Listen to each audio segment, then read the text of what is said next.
The Secret Sauce in partner with Thai Institute of Directors IOD present Boardroom Wisdom. Can we have listened to both Kun Bill and Kun Dilip talk about the business of Minor International, and it's very inspiring. High growth, and still the acquisition is about not only about the asset, but it's about know-how, about best practice, and that's keep minor become minor. Right. So let's Minor talk about become major. minor become major. So let's talk about the force behind Minor International. So we have a joke that it's like a secret sauce or secret sauce, right? So this is about the boardroom of Minor International. So Minor International right now, the revenue, I understand that 70% comes from international, 30% come from domestic. And we saw in the annual report that you have 11 board of directors member, and only 4 are Thai. Is that a coincidence? 70-30 of the revenue and 70-30 of the Thai and non-Thai. Well, I think part of that relates really to the fact that we don't really look at talent by nationality. We look at talent as being the best available, and that applies to the board. We're seeking the very best board members, no matter what nationality, no matter where they come from. So, and as a result of that, I think we have a very international board, but they bring with them different skill sets, different knowledge, the composition gives us much more learning capability, I would say, from our board. So how do you manage a group of diverse people? I think carefully. We as a board, I think, believe very much in consensus. I think that we're fortunate that almost 50% of the shareholding of the company sits at the board level. So that means that when we discuss something at the board, we're also discussing the issue with nearly 50% of the shareholders. So that allows us, I think, a lot more strength in making the correct decision.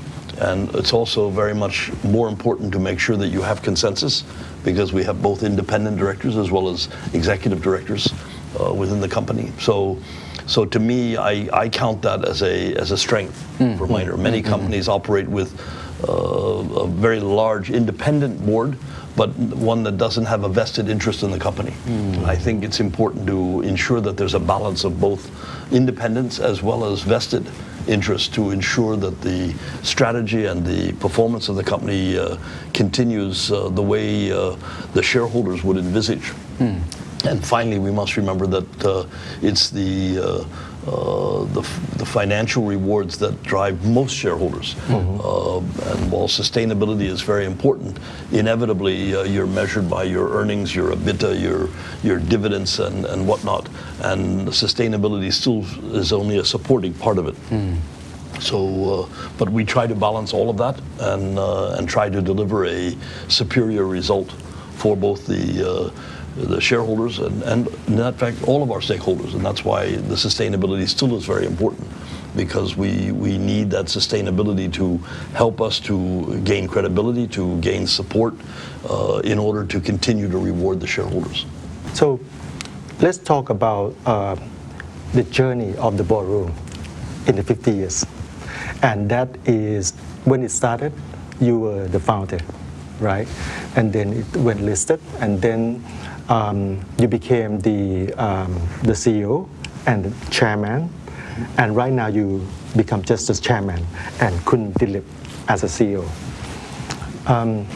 What is the difference between when you were the chairman and the CEO and now you're just the chairman?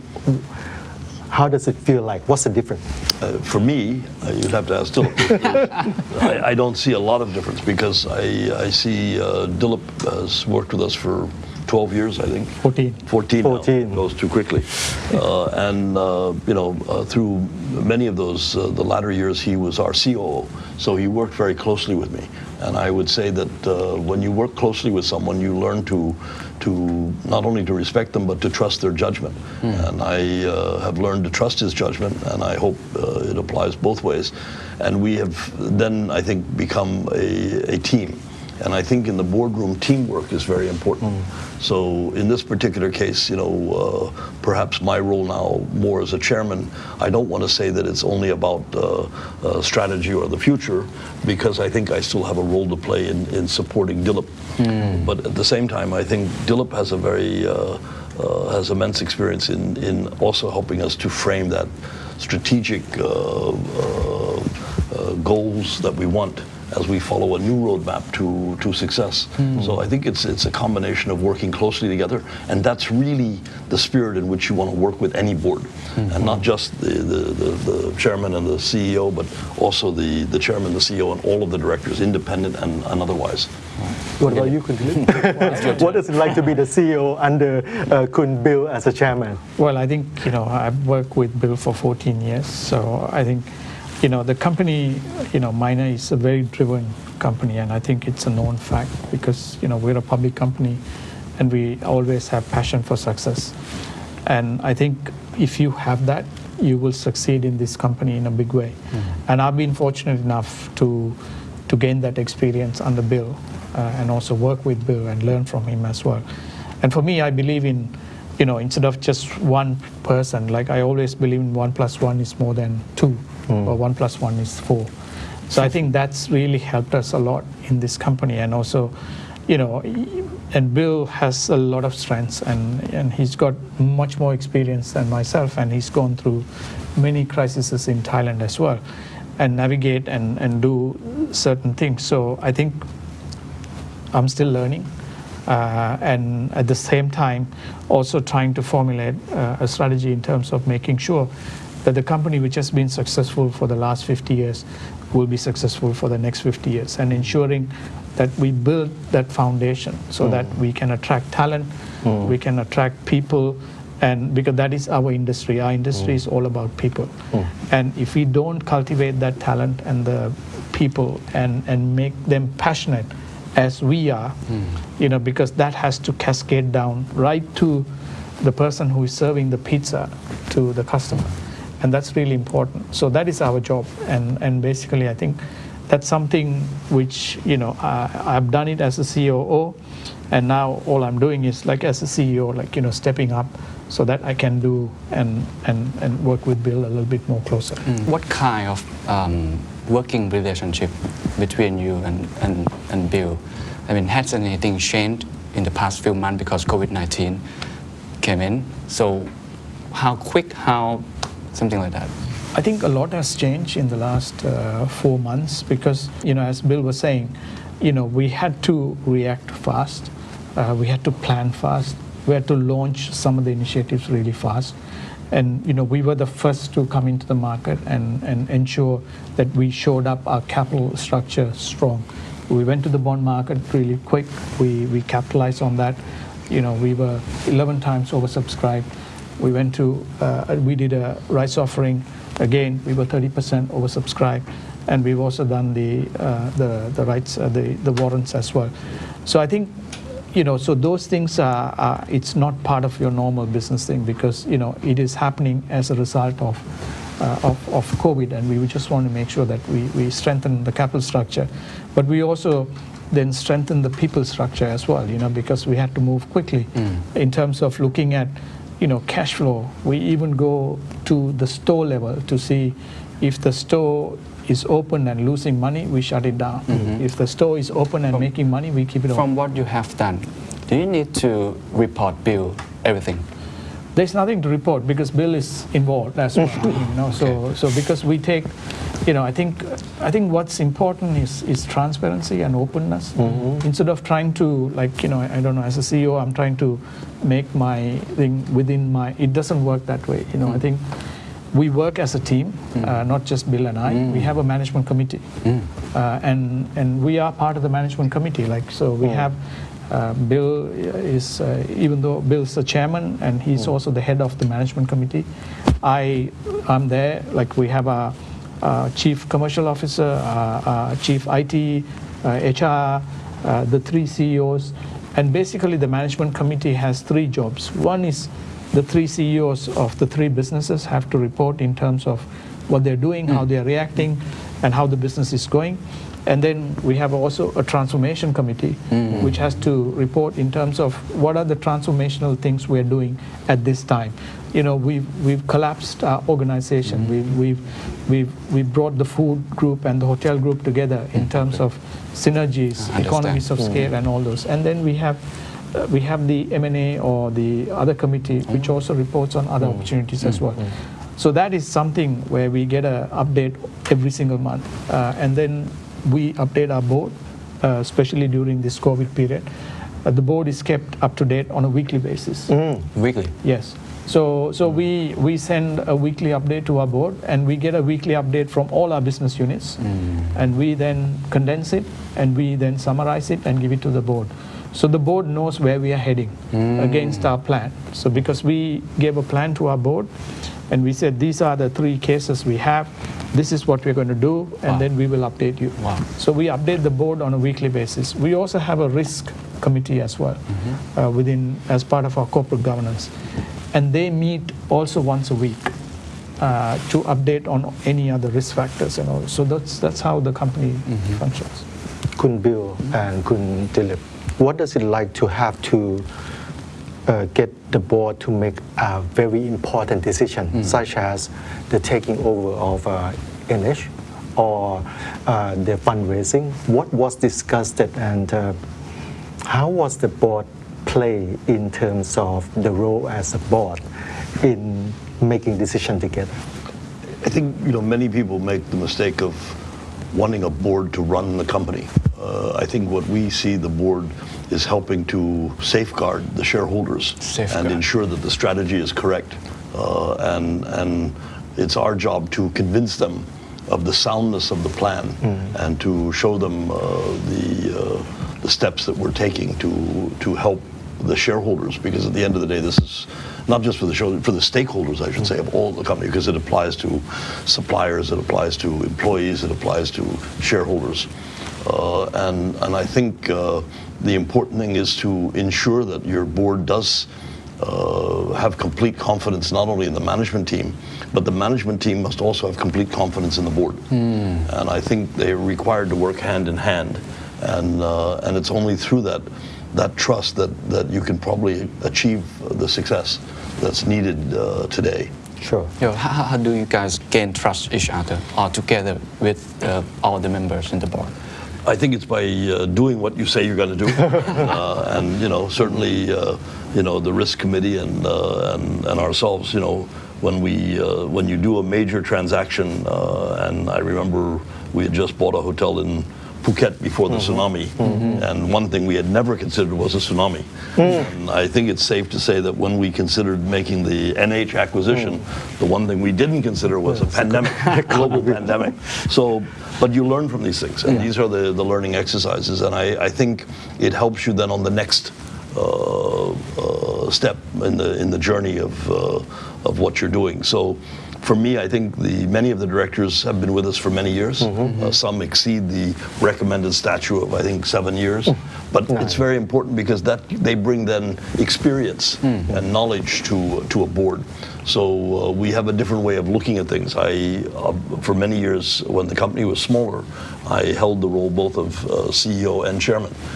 Today, I concur that I think today we need to separate the 2 roles, and it's a big enough job that it needs those 2 people involved, both the CEO and the chairman. But by the same token, I think it's absolutely critical to ensure that you have the full support of a board behind both the chairman and the CEO, and it's up to them to make the board comfortable with that. And certainly, I think having backup plans. While we didn't have a plan for a pandemic, we certainly always considered how we were going to repay debt. And in that respect, I think the board was very pleased because pre-COVID, the company sold 6 hotels. 3, as Dilip mentioned, in Portugal and 3 in the Maldives. And that was a huge transaction for the company and allowed us to already repay part of the debt before COVID even struck. So I think there's this resulted in a lot of both our banks as our directors and perhaps other stakeholders saw that we were very committed to a plan of reducing debt even before we had to. We weren't using those proceeds to then go and make another acquisition or to see what we could do or to try to hang on to them, which during this difficult time, I'm only thankful that we have 6 less hotels that we don't own and that we were paid for before COVID and valued at a pre-COVID level, which was perhaps today a much higher value than we may see for hotels for a while. So, I think that was a plan of action that we had already anticipated and we're already moving on. And I think that gave our banks a lot of assurance that we were very much committed to what we were doing. And we required the support of not only the board and the stakeholders, but also of our banks and financial supporters to make this next step, which was for raising a second perpetual bond and the rights offering. And I was encouraged not only because we had overwhelming success for the perpetual bond that was so heavily oversubscribed, but also even more importantly for the rights offering, which was subscribed at a small discount to market, but it showed the shareholders had good support for the plans and for what's been happening. And we're in a world where many people are conserving cash. So for many, it was no doubt it was very difficult to put money up to subscribe more capital in a company, especially one in an industry like hospitality. Yeah, Kun Bill, you mentioned earlier you used to take 2 roles, which is chairman and CEO, and then when the Minor International was big enough, you split it. You become just the chairman and let Kun Dilip become the CEO. If a friend of you who is the chairman and also the CEO and also the founder of a company came to ask you for the wisdom, for the advice, when should I split my role and get someone else to be the CEO? What will you answer? Probably the first answer, I would say, when you trust the person enough to give him that role. So, I think that I've worked with Dilip long enough to know that I fully trust his judgment and his leadership. But I think also the other thing that, comes to mind is that you've got to really have a large enough organization. Because I think what made us successful in the early days was the ability to move quickly in crises and what have you. And sometimes, normally a chairman is an independent chairman. I'm by no means independent. I'm a large shareholder in the company along with many other people. So I'm not truly independent. I have a very big vested interest in this, and I'd like to say that most of our senior executives have a very large vested interest in the company. So we're very focused on making sure that we're safeguarding all our stakeholders' interests as a result of that. How does all other members of the board help the company play as someone who plays as a safeguard? How does it happen? I think we have a very diverse board. We have entrepreneurs, people like Kun Tirapong, who's a very well-known entrepreneur also. We have Kun Ying Chada, who's just retired but remains an advisor to the board. She'd been on our board, I'm not even sure, I think 15 years or more. We now have Kun Niti Osanagrot, who's a very big investor and on the board, and he's a second generation. His father also served on the board of the pizza company. So we're trying also to make that transition from being a smaller, very dynamic company to a larger, more cautious company in many respects, because we have much more at stake now, not only in the number of employees, but the number of shareholders and other stakeholders that we have. So I think it's all about timing and making sure you do it at the right time. So my advice would be that make sure that you're of scale enough, size enough, where you can split the responsibility. And today, I think Minor is at a stage of its development where it was wise to split it. And again, the split came before COVID-19, and it had been planned for, I'd like to say, for at least the last 12 months before the end of the year, we'd already been discussing it, and the decision was taken the decision was taken early last year, and it was already planned for a year-end announcement by the middle of the year. So I think we were well on the way to doing that. It was no shock, and I think that's what's very important with a company our size is continuity. So I look at the Miner website. There are many well-known Thai business leaders. Kun Charampon from Bangkok Bank, Kun Chang from Thai Union, as you mentioned, Kun Nithi O Sathanukroh. Kun Suwapha. Right. What is the criteria for choosing people? Well, I was involved in the selection of many of these directors, and I tried to get directors that were very different in their thinking from me. Kun Ying Chada before retirement was very much a banker, a very cautious person. Charampon had experience not only with Thai International, but then with the bank, with a very large global organization. So as we were becoming more global at that time, that was before the NH acquisition, he was a very good addition because he had the experience of Thai International. So we looked within the independent directors and outside directors for people that could complement what we were saying and doing. And I think we were very successful in finding them, and we have a very cohesive board that works very closely. Doesn't always agree, but I think generally we try to reach a consensus because I think it's very important that when you choose a course of action that you make sure that everyone will be behind it. And I think the board respects the fact that we try to seek unanimity in the board decisions so that there's no second guessing or questioning later.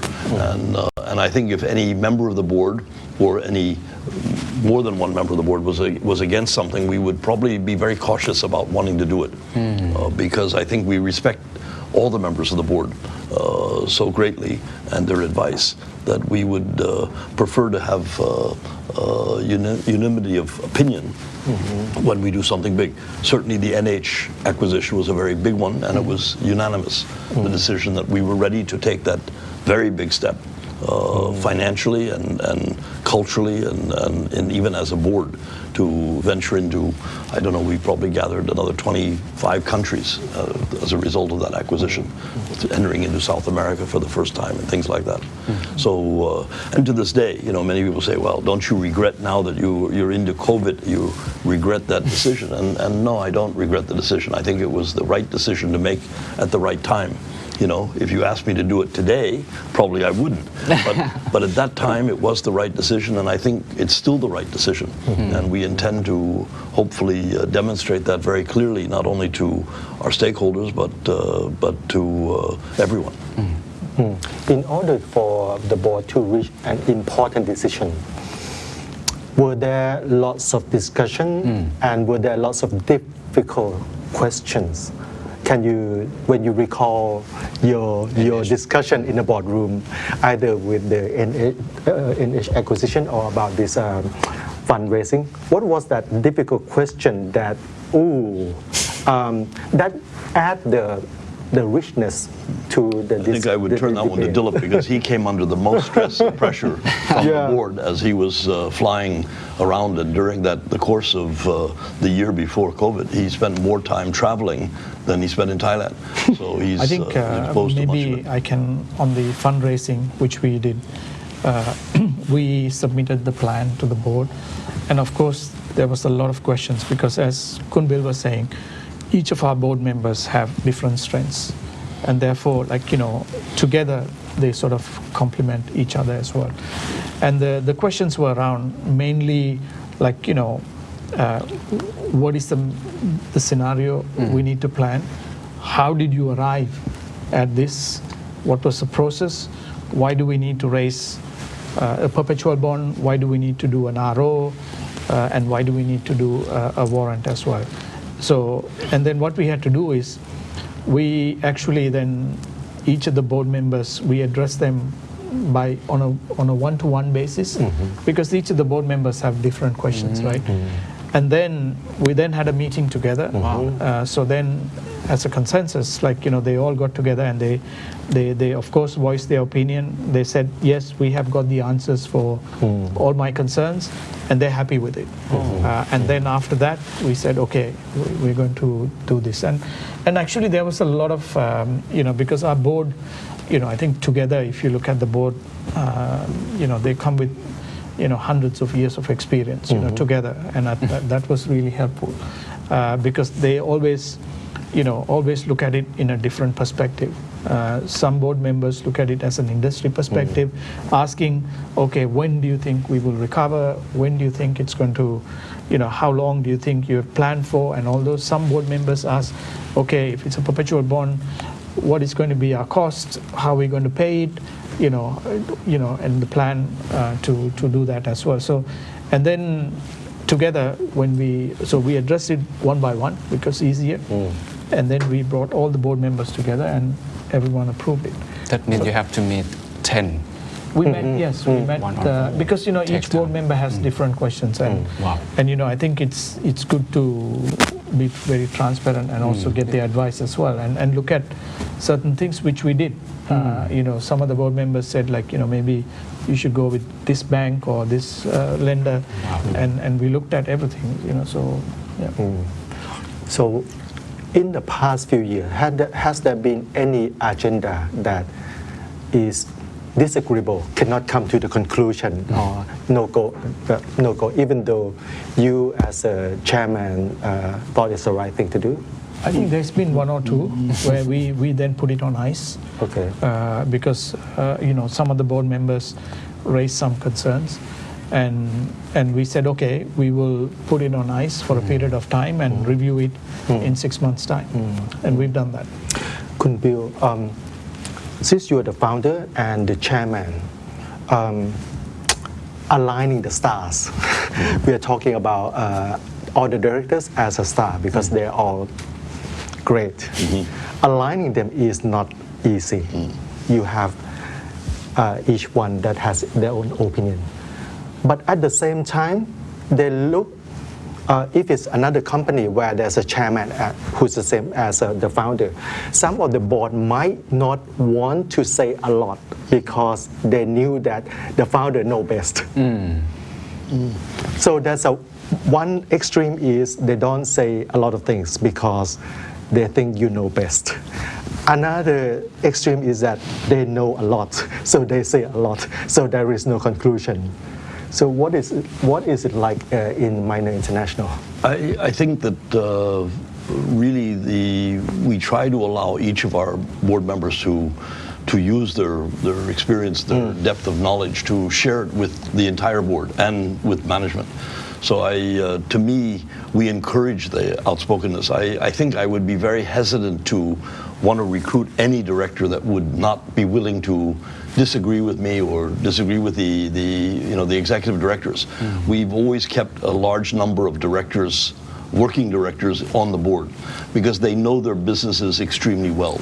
So Paul Kenny was a board member for more than 20 years, and he knew the food business very well. He could answer most any board member's questions on that. Dilip has been a board member also for many years, and he was able to answer any question that was related to to hotels or anything at that time when he was the CEO of that. But I think that it's very important to have both. And I think the other thing is it's equally important to make sure that you will have executive directors that will argue with the chairman or with the CEO, because it's not. We're not trying to build an organization that follows blindly a path of leadership or management.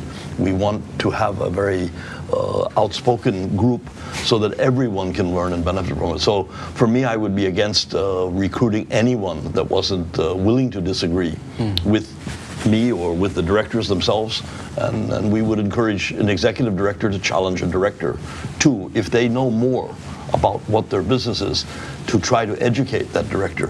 So it's not really a question of who knows better. It's a question of respecting each other's opinions and the knowledge, the unique knowledge that that person has in their field. I could never know as much as Kunying Chada knows about banking or Subapa.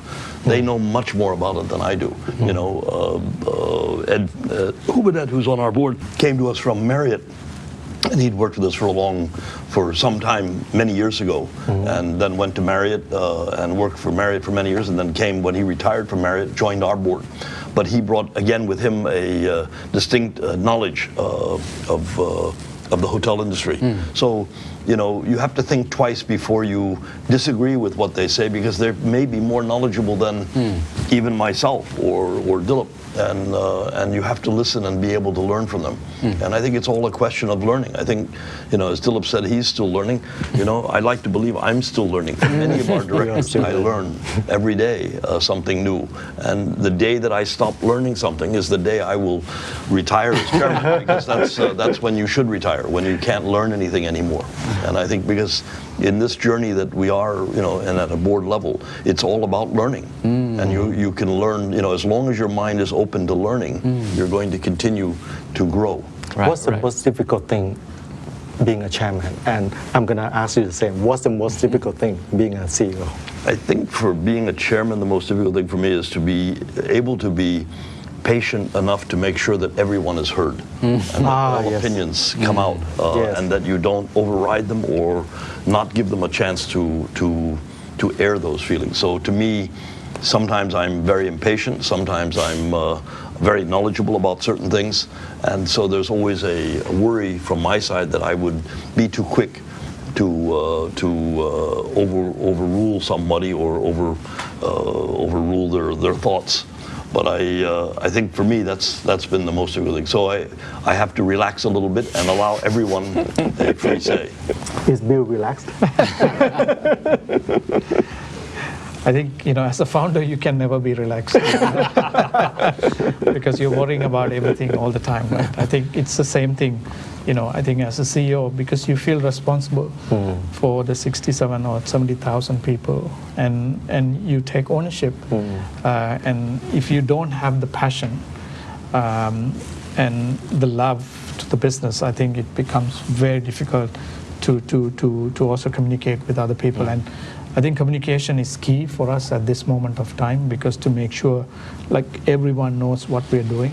And also, like, you know, the other one we also look at is succession planning, you know, which is also quite important for us, you know, especially during this time where, you know, people are doing multiple jobs. So I think the most difficult thing would be, you know, sometimes you have to have patience because you can't expect everyone to work at the same wavelength as you do. And also you need to be able to communicate much better even during difficult times, so that you get the support of your team members.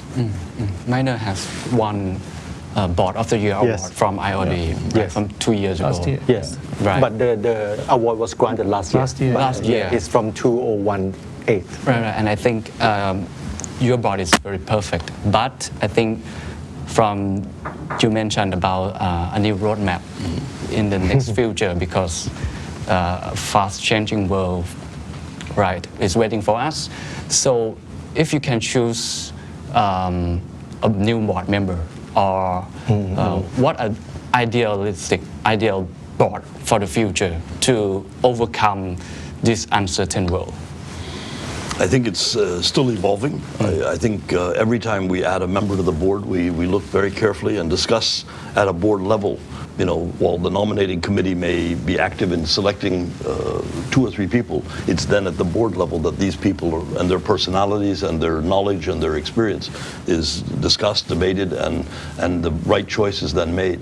So, you know, I would like to believe that no matter all of the people that have come onto our board have brought this skill that I mentioned. And it's not going to be any different going forward. I think to a certain degree we've been looking to, as the board has gotten much older, some members like Kunying Chada have retired, you know, and we've retained them because we think they have a lot of experience as an advisor to help make the transition with a new audit committee member, a new chairman with, I think, is Suapa, so that we believe helps them. But at the same time, someone like Kun Nidhi came on. Not only was he a very astute, knowledgeable person of public companies in Thailand and an investor, but he also is a much younger than most of our board members. My son also came onto the board and brought a different perspective, perhaps on that. So the board will always evolve, and I think it has to evolve, and you have to make sure that it doesn't maintain an ever increasing age, because then you may change. You may find that the thinking also becomes very old in its thinking. So I think one thing that we will always do is be looking for new blood that will come in as members retire or as members step down, and that will be very helpful. And we've benefited from all the people that have ever served on our board or helped us. And we've had a lot of continuity there.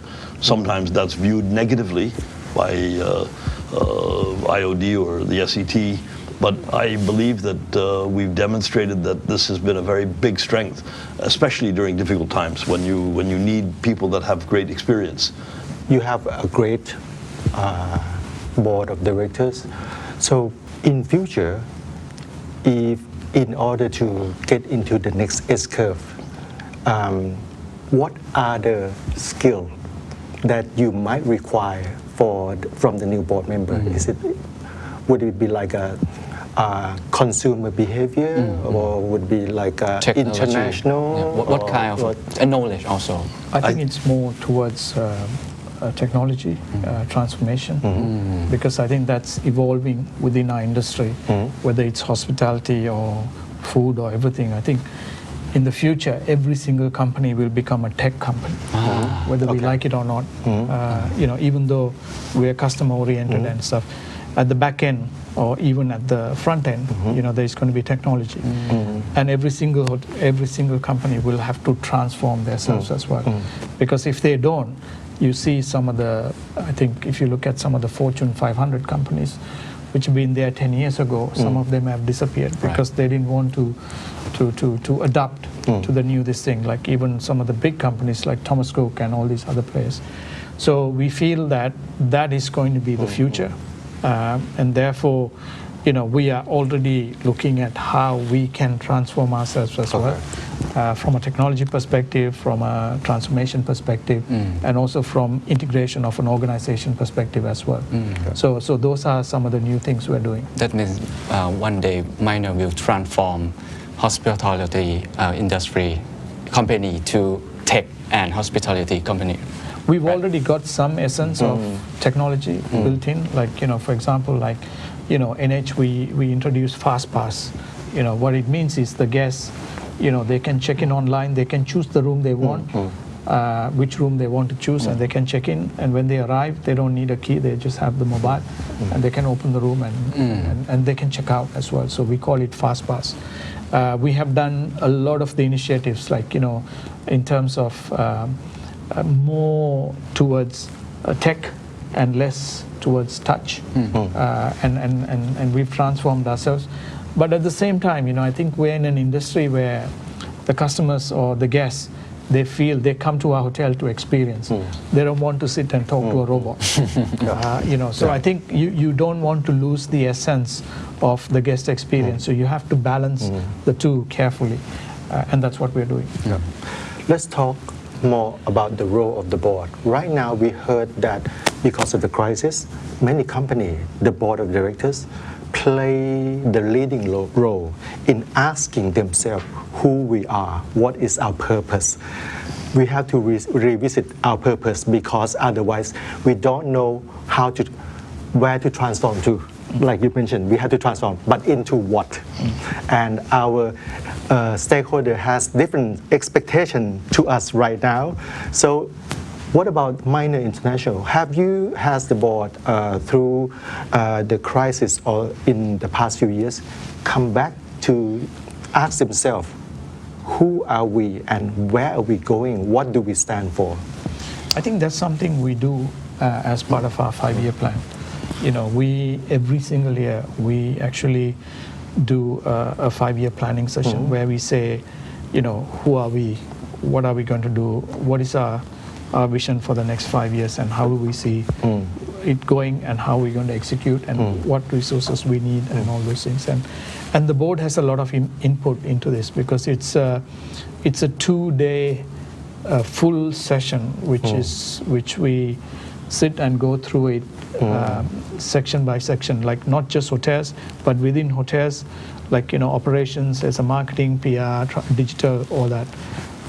And I think the board has a lot of input into that in terms of shaping the business, because the board's responsibility is not to be involved in driving the business, because that's the management, and the board's responsibility is to make sure that the management has the right vision and the right execution plan, and that they support the management to execute it as well. And that's how it's been all this time. So. No, I agree, and I think that we've just been discussing our 5-year plan, and for the first time ever, we've discussed the postponing it by 2 months, because right now with the COVID, it's very unclear when the new norm may occur, and I think until we can get a little bit more understanding, and our board is aware of this too, it's difficult to focus on a 5-year plan or the new 5-year plan when we don't really know where the first year is going. And so I think that for the first time, our 5-year plan will not come out in November. It'll be more like in January when we see it. And that, I think, will then result in a much more sound plan than one that's done in the midst of a crisis. During a crisis, you really have to focus everything on what you're doing just at that moment. And to make sure, as Dilip said earlier, you have to survive. There's no good having very good plans, but then you're not there to execute them because, you lost focus, or you ran out of money, or you were too focused on the long-term plan and lost track of the short-term objectives. So I think that's been something that the board has also had to agree with, because this is a very difficult and challenging time. It is. For everybody. Right. So what is the key successful indicators in terms of board and also CEO for the future, right? I think, during this sort of a period, it will be that you can come through this crisis with the minimum amount of damage, or the minimum amount of lost opportunity. So that means retaining your best people. That means keeping the company liquid, making sure that you're going to be there for the long term, not for the short term. And then when if you're truly successful at that, you'll be ready to move as the market begins to recover. To me, there's no doubt the market will recover, but it's important to be there at the right time and be ready and have the ammunition to take advantage of that. So during deep crisis, there's great opportunities, but you've got to make sure that you can look after those opportunities. Right. What about you? How do you measure yourself? I think it's the same. I think we have to ensure that that we have the bench strength to fight the crisis, which we are in all sorts of issues, because every single hotel has different issues, every region has different issues, every country has different issues. So you cannot just adopt one strategy which will fit all. So you have to almost tailor it to each of them, which is a skill by itself, because it's not something everyone can do. And you have to do it tactfully in the right way, because you're dealing with people, you're dealing with emotions, you're dealing with culture and all those things. So we've been very careful in terms of looking at each of the regions and each of the countries as well, to see how we can help them to survive and how we can help them to come out of the crisis as well. So I think that's what we're doing. If tomorrow you can change anything about Minor International, but one thing, what would you change? I think there's, this sort of thing. It's difficult to narrow it down to one thing. Sure. So I hope that we can be very good at making the transition from having been pretty much a local company, then later a regional company, to now becoming a global company. And I hope that we will be able to make the necessary changes to do that successfully.